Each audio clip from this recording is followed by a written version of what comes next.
All right, everybody, welcome to today's edition of the Fresh Takes podcast with Russo Felice here on FingerLakes1.com. I am, as always, Paul Russo, and across from me, as always, Nick Felice. Nick, how are you doing today? Paul, did you know you can hear yourself in these things? I did. It's a little loud, Paul. Can you turn it down? No, I cannot, actually. It result in you having actually to talk softer. Oh, we're live. Oh, yeah, wow. We are live. You know, Paul, I ain't doing so well. Why not? My parents and my brother just went off to Vegas and left me here. Well, that's your boring problem. Seneca Falls. That's your problem, not mine. But, you know, I gotta make the big bills. That's true. And, yeah. And, I'm excited to talk a little NASCAR today, Yeah, Paul. that's right. It was your idea, not ours. But before we jump into that, we need to briefly say congratulations to Finger Lakes One's Owen Josh Durso picking up the club championship at Silver Creek this past weekend. So, Josh, congrats. Well done. Congrats, Josh. We need to have you on the show sometime. We do. We should get that. We should have that on. Definitely would be fun, I feel like, especially in the golf season, to get him on. Absolutely. So I know you brought up some NASCAR. So with that in mind, give you the brief overlook of what we got. NASCAR's not till later. On deck today. NFL Week 4, obviously, the NCAA football Week 5. We'll jump into some MLB playoff and award talk. Speaking of the MLB, brief little update for you guys. Colorado still up 1-0 over the Cubs. It is now the bottom of the, sixth inning going on right now at Wrigley Field. We'll keep you as best updated as we can during it.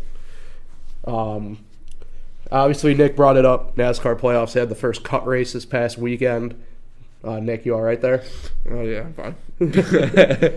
And the NHL starts tomorrow. We'll discuss some preview of what to expect going forward this NHL season. So, as always, certainly some fun on deck for you guys and for us.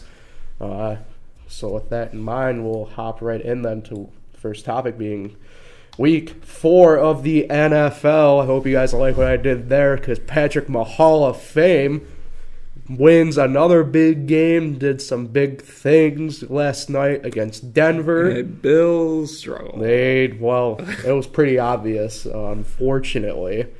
If you're a Bills fan, certainly a, down-to-earth type of game against Green Bay. 29, was it 29 or 22? Either way. I think it's 22. Nothing. Either way. Certainly a game where it was 22-0. A game where you look back on it as a Bills fan, you kind of maybe wonder a little bit overall, how can you go from decimating a team as good as Minnesota to effectively a team, if not as good, equally as good as Minnesota and Green Bay. And simply put, they did not look like they were in that game. The line, especially again, struggled to keep Josh Allen really in the pocket, not being rushed. And that's a Packers D, which a little bit better now than the past couple years, but still not as good as they were when they won the Super Bowl. So you kind of can tell, unfortunately, I think as a Bills fan at this point, that for sure probably not going to be the season you would hope if you still had that type of thought in your mind. Probably is a safe bet to say. It's been weird for the Bills. Definitely been interesting for those Buffalo Bills. You know, they looked like a good team last week. And now they look like that team that got beat by the Ravens, whatever it was, 57-0. Yeah. I don't know what Bills team you're going to expect here. And, you got the new quarterback, Josh Allen. And LaShawn McCoy has not seemed to do anything all season. He was injuries out. Has been a problem. I'm about to say he was out this past week with the rib cartilage injury. I believe he's gonna be back this week, if I'm not mistaken. I could be wrong though. He's on my team, fantasy team, so we'll see how he rocks my bench this week. Easy, whoa. So, you all right? Yeah. Okay. I wasn't anticipating you going full fledged. I guess. I don't know what to really call that. Well, anyway, Bills suck. I think we all know that. They're not going anywhere. No. But you want to know what my biggest takeaway of the week? Oh. Week 4 was, Paul? Hit it. This is a pre-recording from last week's podcast. Right. I'm going to play it on my phone. iPhone. Go ahead. iPhone 8. You can do it. You can do it. The Patriots will destroy the Miami Dolphins this weekend. You're nuts. Destroy, like 44-10. You're nuts.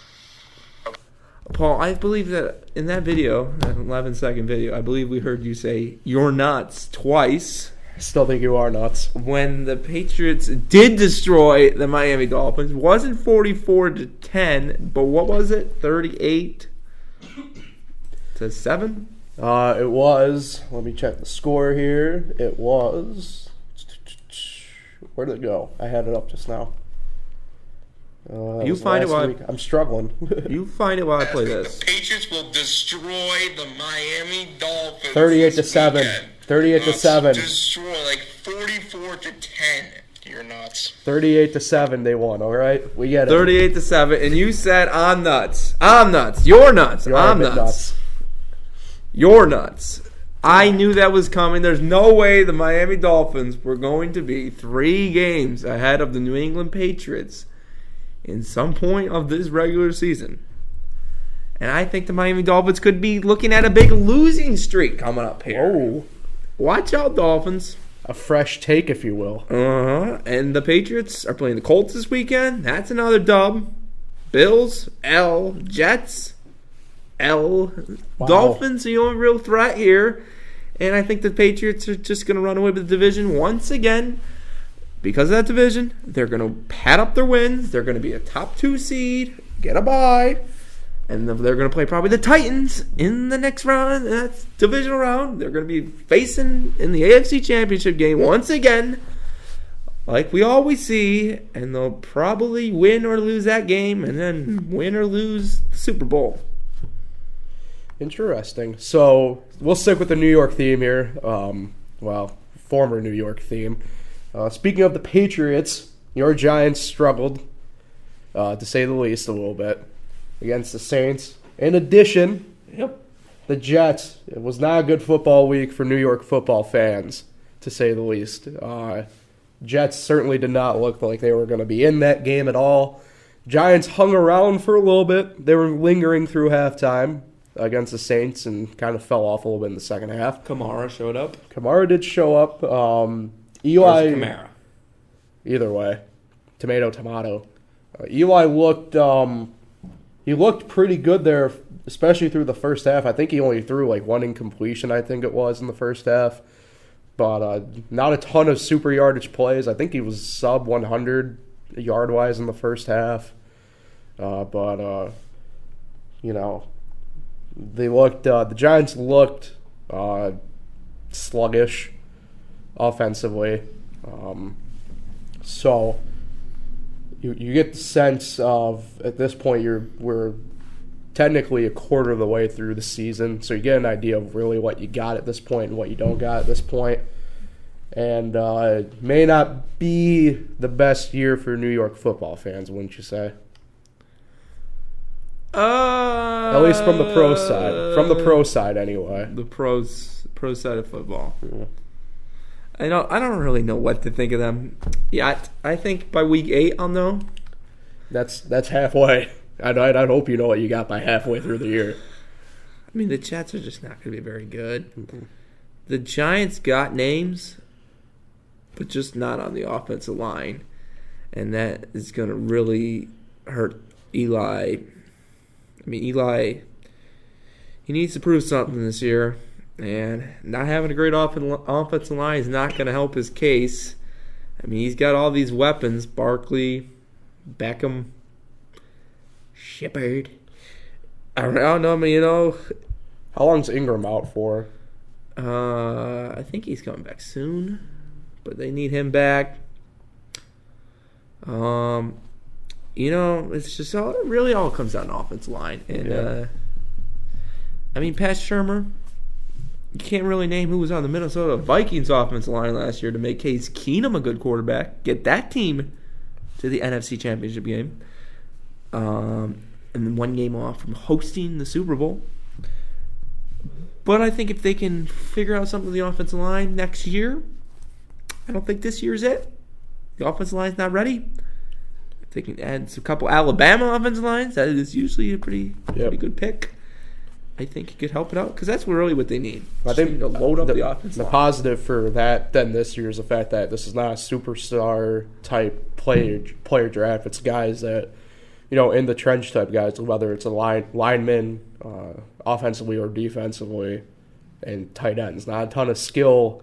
The guys you classify as skill guys draft wise this year, but this year's draft, at least at the top, are those type of guys, the guys that you need, that you bring up. So that's probably something to look towards the future towards, especially if you're the Giants. As you said, the line's not shaping up to the way that they anticipated. It was, I think, a place where they put a lot of money into in the offseason. It's kind of backfired, at least from the start. And then the Bills, going back to them, that's certainly an area as well that they really need to improve on, is that offensive line. So yeah, they are absolutely killing. So that's something that we can talk about in the future. Speaking of the future, we'll head into our prognostications for. You're good over there. Just get excited about this Jags-Chiefs game. That is true. But before we get to that game, there's a game on Thursday night. Okay. The Colts and the Patriots. I'll go with the Patriots, I believe. I'm going to go completely with the Patriots. All right. Broncos go east to play the Jets. I'll go Denver, I think. Denver, feel pretty confident with. Got the Jets in an upset. Interesting. All right. Denver going across the coast, playing New York. After it's a short week for them. Darnold's due to play a good game here. I got the Jets in an upset. Yeah. All right. NFC North showdown. Packers Lions in Detroit.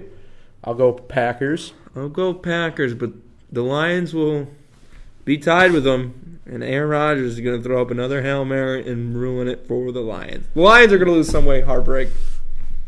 That's just the Detroit Lions' way against the Green Bay Packers. It's true. The Giants are going to Carolina. Sunday game. I'll go Carolina. I'd like to see the Giants win. You're looking at this from the realist perspective, unfortunately, I can tell. I think Cam Newton is going to run the ball like crazy on him, and could be an ugly one. Panthers. Titans come to Buffalo to face the Bills. This one might be an ugly one, I feel like. I'm going Tennessee. Really? Yeah. I like the Titans, but I think it's going to be closer than you think. All right. Let's hope for our Bills listeners Titans don't blow out a lot of teams. Right. No, they don't, but that offense is kind of waiting to explode at this point, and this would unfortunately be a team where Bills Mafia that can happen. It's on the road. Bills Mafia. I got the Titans, though. All right. Falcons go to Pittsburgh to play the Steelers. I'm on the fence. I'll go with Falcons, though. Falcons probably by a possession or so. I like the Steelers. Yeah. That's a toss-up game. It really is. I like the Steelers at home. The Dolphins go to Cincinnati to take on Andy the Red Rocket Dalton and the Bengals.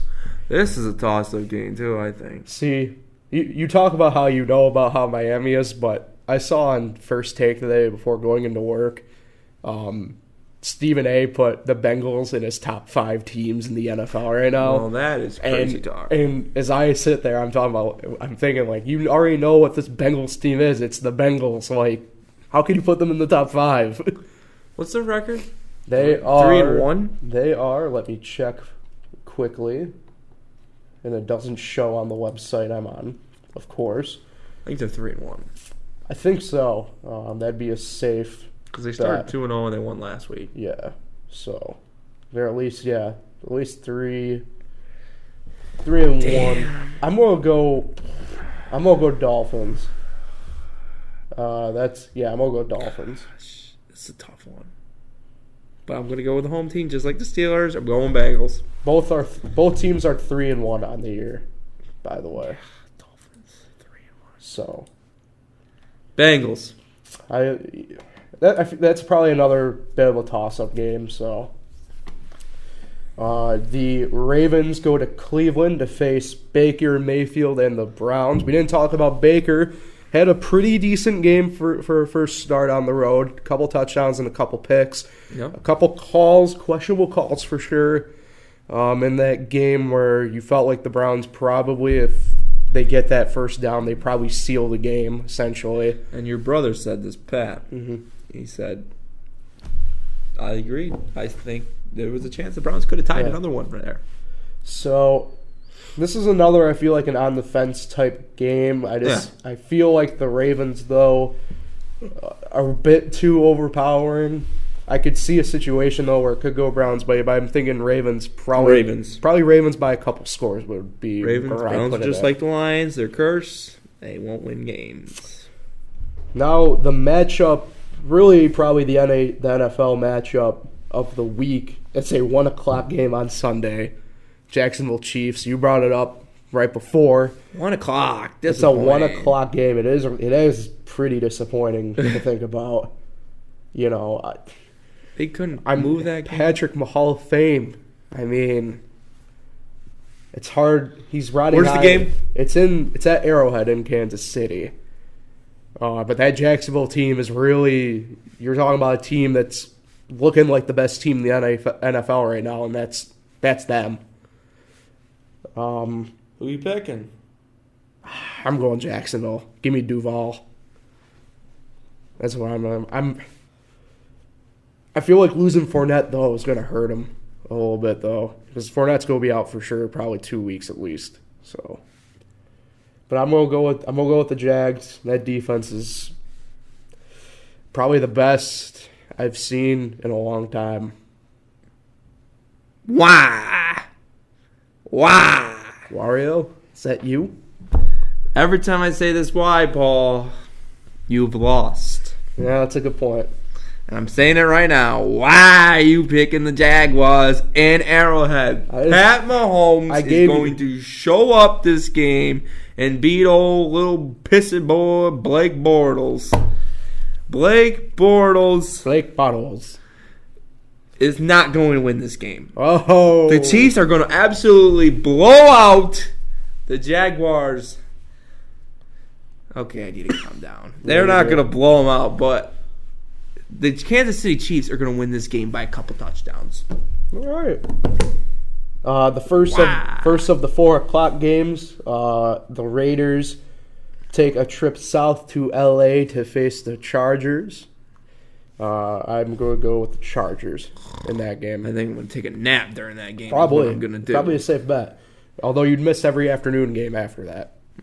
I am going to pick the Chargers in this game. Go Chargers, go. 4:25 games. The Vikings go to Philly to face the Eagles in a rematch of the NFC Championship game last year.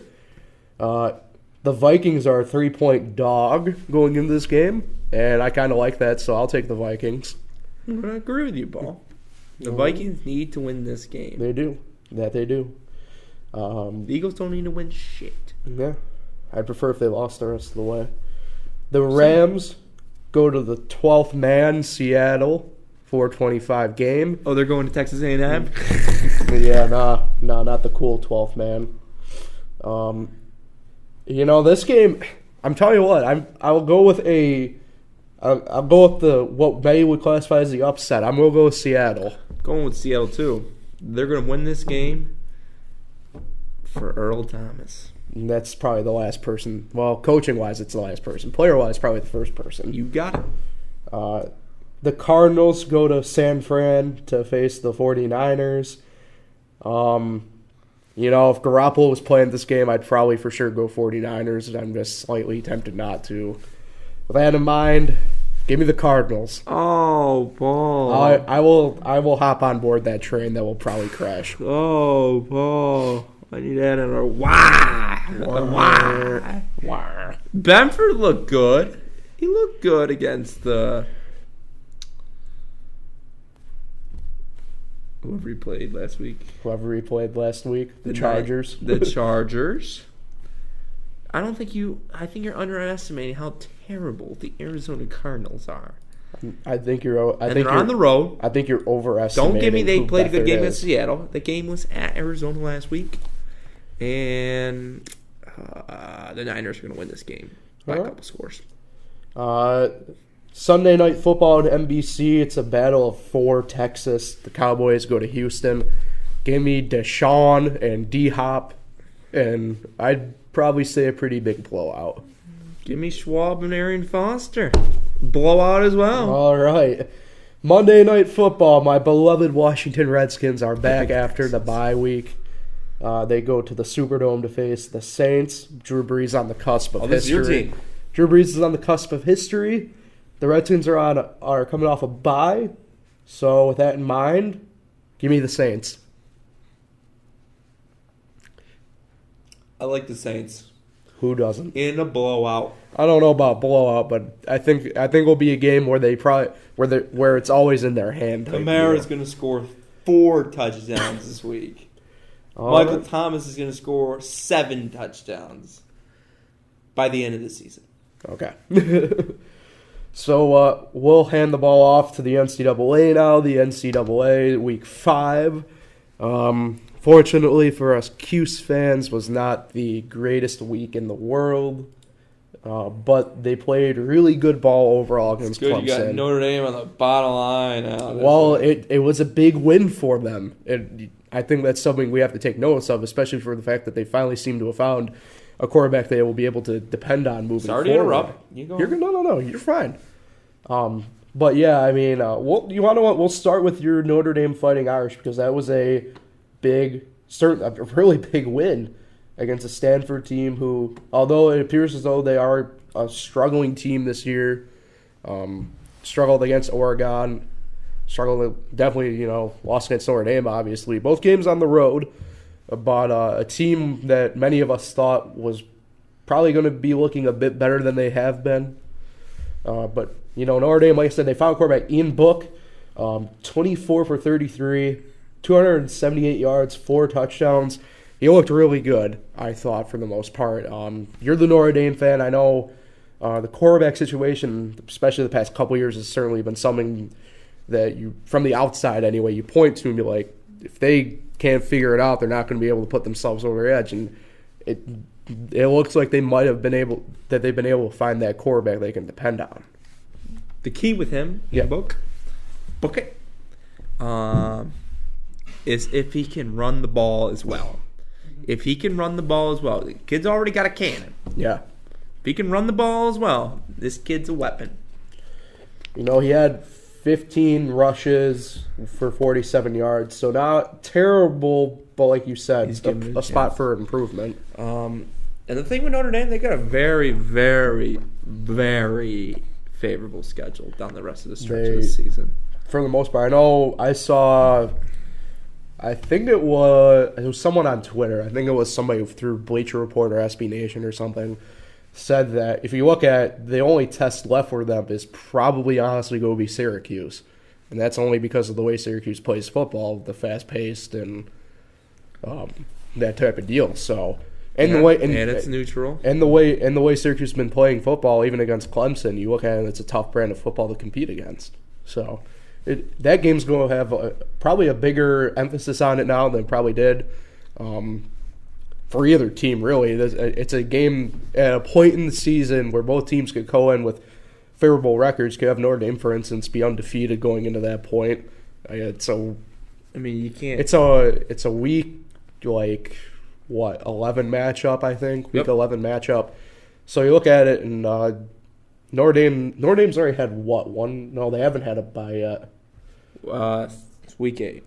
So 7. They'll play 7 straight games. Yeah. So it's a game where they're going to be going in looking to get to 8-0. Syracuse will probably be, if I'm a betting man, probably either 6-2 or 7-1 would probably be a safe place to bet for Syracuse at that point. Oh, yeah. So it's a pretty big make or break game for both teams, at least expectation wise. Yeah. Notre Dame, the rest of their schedule, you can't I mean, you can't take any road game lightly, but you can't definitely not take that road game against USC, the last game of the season, lightly. A lot of people are playing that game, which is weird because I don't think USC's as good as we all thought they were. No. But it's the rivalry. You can't take it. And especially Navy. Yep. Especially Navy is actually all the way in San Diego this year. Really? Another neutral site game. Yep. And you can't ever take that game lightly. I think Notre Dame's got too much talent this year to lose to Navy. I could see Syracuse being a little bit of a tricky, but I think we'll be there and we'll do a quickie and get out of there with a W. Mm-hmm. No offense. You're good. But, really, this game this week against Virginia Tech, do not take this lightly at Virginia Tech. Because we don't play them that often to know what they got. Yeah, it's a relatively newer matchup. You want to bring the heat? Prove it. Sorry, I had an ad pop up there for our update for MLB stuff going on right there. That's fine. That's fine, Paul. Didn't really like it. Now back to Notre Dame. Notre Dame, if they go undefeated, no matter what anyone else does, they should be in the playoff. Yeah. So, it would be a little tricky if... Well, you bring up that Virginia Tech matchup, and that's sort of the route, even though they're an independent. They've effectively taken an ACC-style schedule. Yes. But, we need to talk a little bit about Cuse, though. Yes. You look at it. Yes, we certainly had that game in hand throughout the first half. And I wouldn't go as far to say to blow it, because Clemson's running back. You called it. I called the Patriots. You called Syracuse. Yeah. I wish I had video. I should have got video. You called that the Syracuse was going to lose in a close one. But, NTM, man, he was being a monster that second half, and we couldn't stop it. And, the defense still looked good, but they looked really gassed there down the stretch. And the offense, because of it, couldn't really get rolling. They were sputtering. They effectively could have sealed the game, but that ineligible player downfield, the lineman, really just killed it because it was such a greatly designed play. Wasn't the game over when Clemson got a big fourth down? Yeah, that was the play that I was talking about. Or you're talking about Clemson on offense? On offense. Yeah, so that play was. I didn't catch the game. I almost wish that the penalty didn't happen because they will have only gained like another yard, and the penalty happens, and then they get pushed, and then they have to throw the ball, and they get more yards than what they would have ended up getting. So when that ineligible man downfield, when did that occur? That happened. Was it the series? I think it was the series before that fourth down conversion for Clemson. So that turned really into points. Yeah, that it did. It was the touchdown that turned into what would end up being the game-winning touchdown. So that sucked. It really did. It sapped the life out of Cuse. I know. I was walking on my phone. I was at work. Cuse was winning almost the whole game. You were saying in our group message, Dungy for Heisman. I was getting excited. He was playing good. He's been playing good. He played really good again. And then I was pissed when I saw Syracuse lost. Not surprising because it usually happens when it's an underdog versus a powerhouse. What do you think of them storming the field all the time? I don't have a really big problem with it because they do it after every game. They do it after every game. It's obviously it's a tradition, but it's effectively they call it meeting at the paw. I believe it's called. I'll talk Jim Spino, my boss, tomorrow to get hopefully the fact right, but it's called meeting at the paw. And what's really cool, I find it a cool tradition because you see not like the college kids, but like the younger kids, like 10, 12 years old, whatever, and they get to go up to the football players. They get to high five them, get their autograph, whatever. And I find that cool. I don't have a problem with it.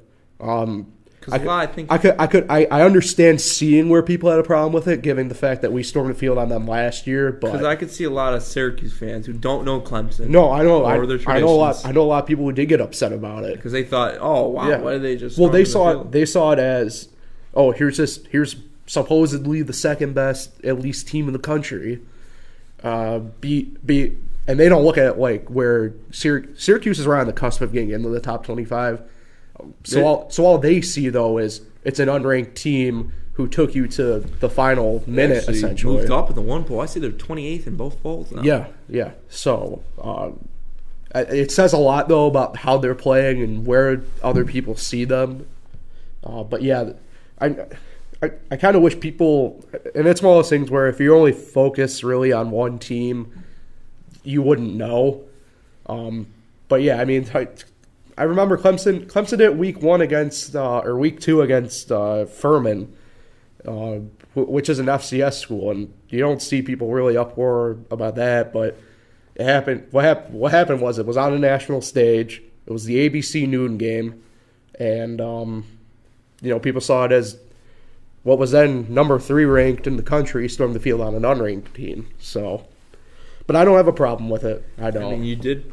This is one of the losses you said for Syracuse. Yeah, it was a game that, I mean, you never want to say really any team in general, well, that's a game they'll lose, but it's one of those things where when you're trying to build a program back, it's like, okay, we probably won't win that game. We should win that game. We won't, you know what I mean?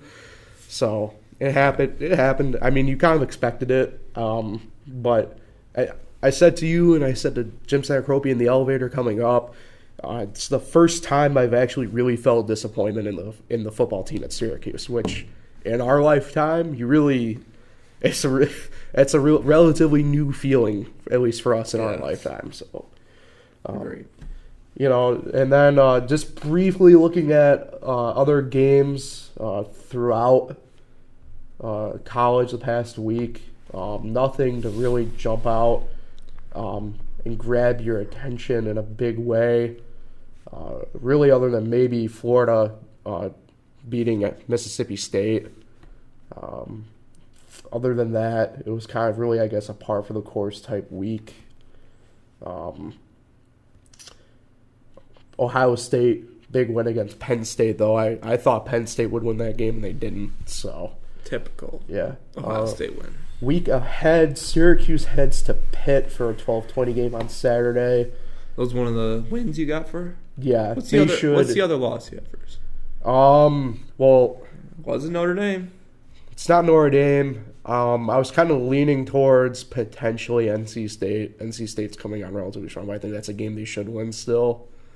They got a favorable schedule. They'll trip up somewhere. That's the sense I get. They'll find a game where they'll trip up. Probably still will be the Boston College game. It might be Wake Forest even too.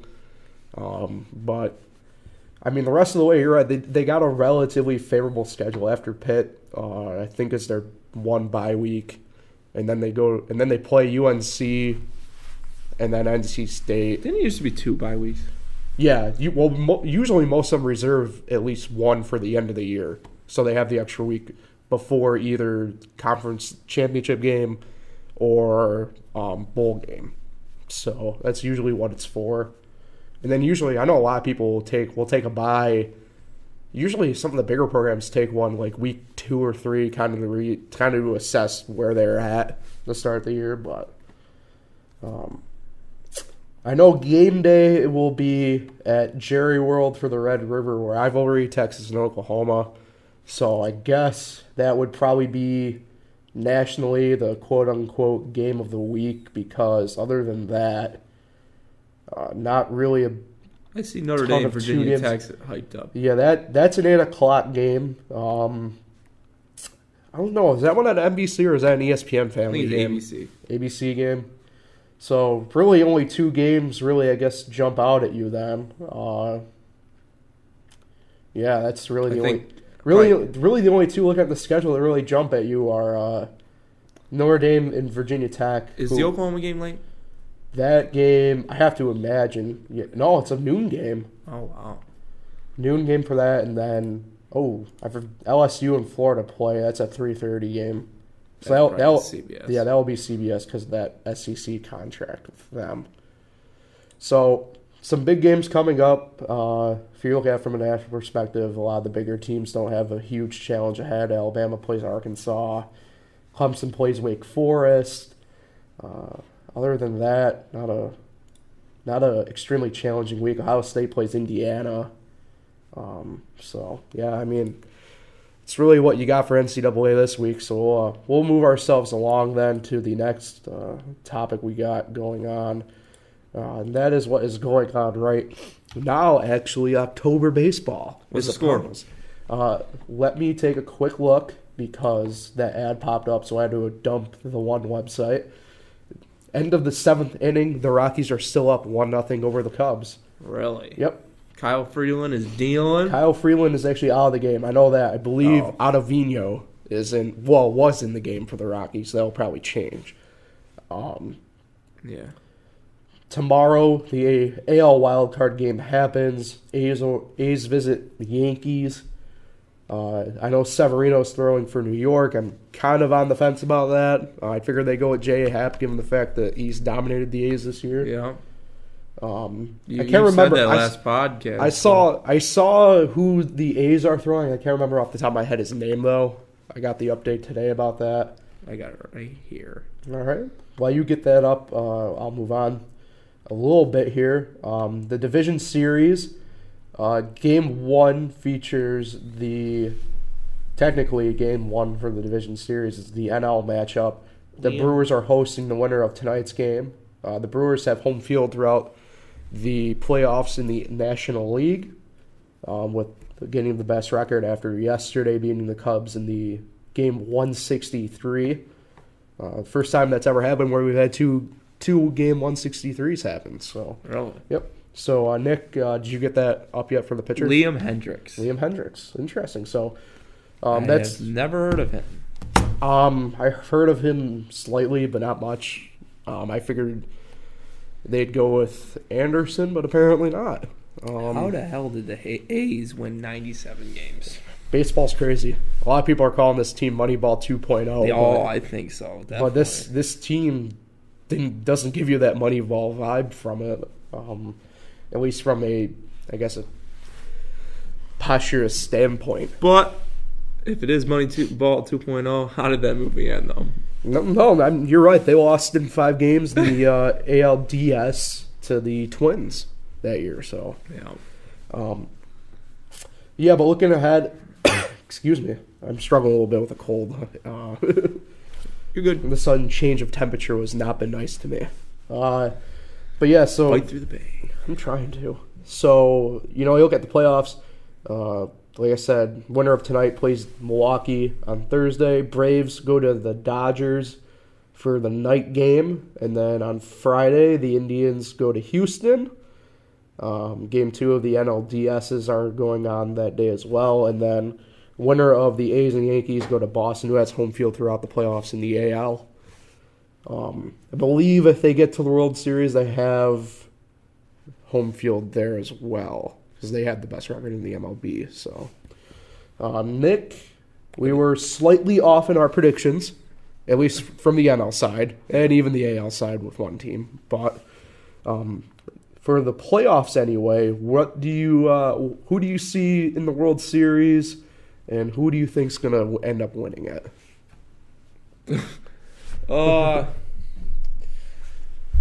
One, I really just don't care.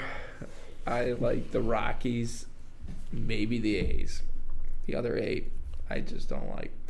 I'm a Pirates fan. Not going to like the Cubs. Not going to like the Brewers. Don't like the Dodgers. Don't like the Yankees. Don't like the Red Sox. Don't like the Braves. Because, Braves Pirates have never been fun. I don't like the Indians. I think their division's so bad. It's not fair. And the Astros, don't like the Astros because of Garrett Cole. And The Yankees A's, I was about Rockies. to say. No, just kidding. But I'm gonna go out. I'm gonna surprise you. All right. I think it's going to be Dodgers, Indians. All right. Who do you got winning? How many games? Even if you got one, maybe your World Series MVP. I think the Dodgers are going to get it done this year. And I think... Oh, God, it kills me to say this.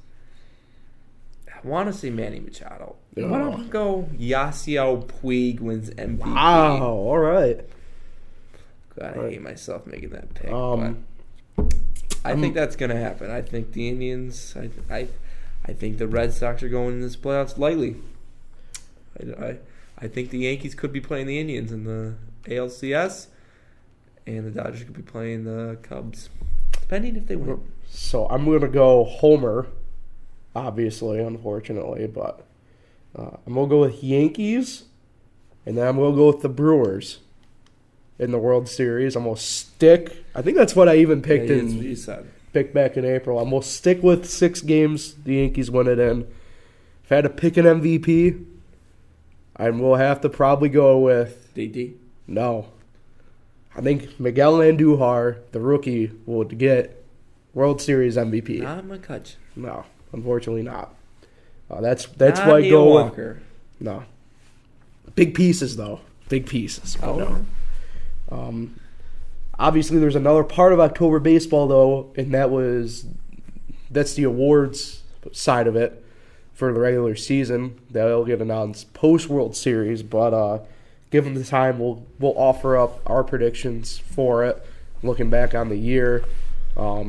Weird year of baseball, to say the least. We'll start NL side, and we'll go with NL Rookie of the Year first. I'd have to say Acuna. I feel like that's pretty much a done deal type of scenario. Colin Moran will finish 5th. Wow. Acuna. Acuna, okay. MVP for the NL. Now, this is an interesting case here. I find it almost, but not as interesting as the Cy Young side, which we'll get to in a second. But I'm going to go with Yelich. Christian Yelich for the Brewers, I think, is MVP this year in the NL. I think Yelich gets it too. They usually give it to the team that surprised a lot this year, and I think Yelich was a big part of it, especially he's down almost the a stretch. Triple Crown guy. Yeah. I think it's going to be him. Probably the most quiet, good year you've ever seen. I didn't even know he was up for the Triple Crown. Yeah. He missed out by what? One home RBI, run. one home If he had run. a home run in that tiebreaker game, Yeah. he could have got it. And his OPS, he had an insane OPS too this year. Really? Yeah. But as I said, the Cy Young is a very interesting case going on I don't think so. in the NL. Well, I'll say this. I'm giving it to DeGrom, but there will be people who won't give it to DeGrom because he didn't win. But that has no bearing on him because the Mets were god-awful on offense this year. So I'm going DeGrom, but I feel like most of the writers are going to say Scherzer. Didn't Felix win it that one year? Yeah, what was it, 14-10 though? Yeah. But DeGrom was 10-9. Like, it's insane how or not. Scherzer's going to win it. Well, my money's on Scherzer because of the way the media is, but I'd say DeGrom. So NL-wise, Acuna, Yelich, and DeGrom for me. And I got Acuna, Yelich, and Scherzer. All right. AL side rookie. The AL side rookie of the year is probably equally as wrapped up. Although it's certainly possible that somebody may throw in some Ohtani votes, but I'm going with Andujar. That's who I'm going to go with, I think. Shohei Ohtani. No. Honestly, I don't even know any rookies, so I'm going to go Andujar. MVP. This is an interesting one, AL-wise, in my opinion. If you asked me a month ago, I was probably going to say Jose Ramirez for sure. But now it's really tough in my book. Nick, the mic's picking up whatever you're doing. I want to still go with J-Rob, but I feel like a lot of people are going to go with Mookie or JD. So I'm going Jose Ramirez, but it's going to be probably one of the guys in Boston. Who is J-Rob? J-Rob? Jose Ramirez. Oh. I'm going Mookie Betts. Mm-hmm. I think there's the best team, and just like Yelich, best team in the National League, best team in the American League. I think Mookie Betts is pretty valuable to that team. He is up for the award, right? Yes. AL Cy Young, Blake Snell for me, another guy who was effectively trapped. Tampa Bay didn't do as bad as everyone thought they were going to. American League was pretty bad. They were in a playoff contention race for up until pretty much the last week of the year. Blake Snell, though, 20-4. That's my guy. Really well. Blake Snell would be my guy in the AL. That's my guy on my fantasy team. Best pickup I had all season, Blake Snell. That's my guy. So we'll keep you updated in the pods then moving forward for the playoff races. So we have Ramirez. Yes. Andujar. And Snell. And I got Andujar, Snell, and Betts. Yep. Pretty similar. Yeah. So we'll keep on the playoff realm. What's the score? Score is 1-0, still top of the 8th inning. Nothing really big to report at the moment. Yeah, I was hoping more like a 17-16 game. But we'll keep with the playoff idea here, and it wasn't me who had the NASCAR playoff idea for a change. That was Nick. He asked me if the cutoff race for the first round happened, and it did this past weekend at Charlotte. The playoff, round 1 of the playoff, round of 16, I believe they call it now, is over. Their drivers eliminated. The big one is Jimmy Johnson, 7-time champion, gets the boot.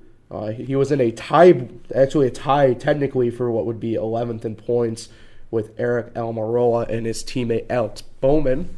However, because of the higher finishes, the tiebreaker in the playoff for NASCAR, Almirola and Bowman had better higher finishes than Jimmy from the past week. So Jimmy was the first driver to miss the playoff then. Daytona 500 winner and Nick's personal favorite, Austin Dillon. Denny Hamlin and Eric Jones eliminated as well, leaving only one Joe Gibbs Racing driver in Kyle Busch. Moving on.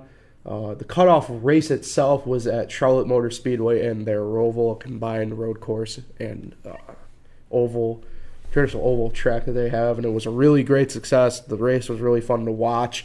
I was certainly skeptical. A lot of people thought it was going to be a shit show, and it wasn't. It turned out to be relatively clean for the most part.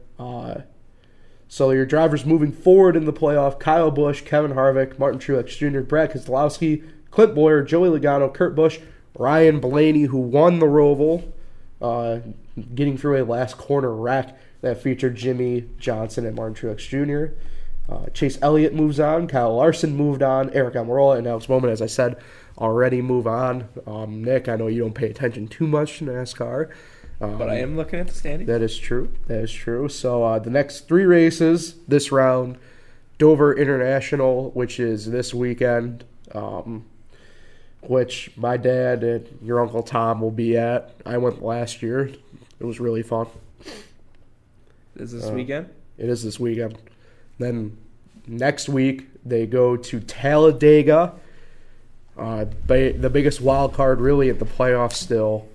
And then the elimination race, Kansas Speedway, in 3 weeks. So that's what you got moving forward. Austin Dillon going to be a name. Austin Dillon going to be a name, and he's a name that is eliminated. If I had to bet, going forward, drivers who are going to miss the next round, I would have to guess probably Almirola, Bowman. I'd say probably Bowyer and Kurt Busch would be my bet. But really, you think Bowyer's going to drop like that? He's fifth. The issue, the thing is, you got to remember, they don't reset. The points don't reset, but if you have one bad race, you need to win effectively. And I just don't see Bowyer. I mean, he might squeak one out of Kansas, but so was it 3 weeks per round? 3 races per round, yeah. And the last round's 1. Yep, at Miami. So 10 weeks. Yeah. So I know most of you guys really don't care about NASCAR, but it's certainly happening right now. Made some headlines. You never know. Maybe Shimmy Mountain's a fan. Shout out Shimmy Mountain. Early shout out. Ooh. Big fan of the show. So we'll get out. We gave you your 4-wheeled update for NASCAR, and Oh, you got someone. I like out of those 4 drivers on the bottom. Yes. I I like Kyle Larson getting out of there. Really? Staying around. Oh, okay. Staying around. He had a really it's I mean, for me, it's funny because I'm a car guy, but it was really funny watching him the final lap. He had to pass a car that also spun out the final lap in a different incident from the one from before. I do like Chase Elliott. But Kyle Larson literally rode the wall effectively to get into the next round. It was pretty funny. So Denny Hamlin. He's out. Always mediocre. Yeah, you're right. He is. Never gets the big wins. That's fine by me. He's a bit of a jackass. So, but we'll move on to our final topic, and that is the NHL preview. They return to the ice. Who will hoist Lord Stanley in June? And I really hope it's the Tampa Bay Lightning. Why is that? I wonder why. Not like I'm wearing a hat or anything that might indicate it, but show your hat a little more. There it is. There it is. But yeah, so I really do love the NHL. I got a renowned passion for it in college. Eastern Conference wise, I expect relatively the status quo to remain the same this year. You like the Capitals? Not necessarily. I'm talking about at least getting to the playoff wise. I'd anticipate status quo. Atlantic Division moving in from the three that get locked in. My Rangers young. Yeah, I'd say the Bruins, the Lightning, and the Maple Leafs from the Atlantic, from the Metropolitan. I'd say the Caps, the Penguins, and the Flyers, I think, are the top three there. And then wild card wise, I'm going to have to probably say Columbus. I'm going to go with the Panthers from the East Coast, from the Eastern Conference. For you Sabres fans locally, buckle up. That team is probably going to be exciting to watch. They'll probably contend, I think, this year for playoff spot. Really? I wouldn't expect them to get in. At the same time, don't get too excited should some great stuff happen. This team has a lot of talent, young talent on it, but they're pretty far away from being, say, even like a Panther type team. Who's their star player? Eichel? Oh, Eichel definitely. Eichel definitely is their star player. He's a guy you got to market in Buffalo. And then for me in the Western Conference, I think things are going to be really fun out west this year. Erik Karlsson finally got traded. He's in San Jose now. He makes his debut tomorrow. He does. NBC. By the way, those are two really fun games. If you have the opportunity to watch them, I recommend you do it. So the Western Conference from the Central Division, I'd go making out of the top three. I'd go the Jets, the Predators, and the Avalanche for me. And then Pacific for the top three, I'd go with the Golden Knights, the Sharks, and I'm going to go with the Kings this year, top three. And then wild card wise, I'll probably go with the Blackhawks in the Central. And then Pacific wise, I think the Ducks will probably be from the Pacific to get there. If I had to pick a really early Stanley Cup final prediction, it's only because I'm gonna make another homer pick, but this is the last year they got that window. I'm gonna go with Lightning over the Jets, which is why I picked last year. But I go Lightning over the Jets in 7. So, Nick, you watch a little bit of hockey. You're not as into it as me. But, what do you think of this upcoming NHL season? I think we're going to see the Penguins Ooh. and the Predators get back to the conference finals. Wow. Vegas is going to be back in the conference finals. And I like the Bruins. I was thinking Penguins because I don't see a rematch of Penguins-Predators. So I'm going to go Bruins upset the Penguins. Mm-hmm. The Capitals will be back to losing in the second round. The Rangers sneak in with a playoff spot. But it's the Bruins beating the Penguins in 6. And the Predators will beat Vegas in 7. And it'll be Predators-Bruins. And the Predators will finally get their chance to celebrate. They are going to beat the Boston Bruins. That would be a pretty fantastic final matchup, though. In 7. Nashville gets it done. The East Coast, I'm telling you, as much as I think they're going to remain the same, it's going to be a fun conference to watch because just how fat the East Coast.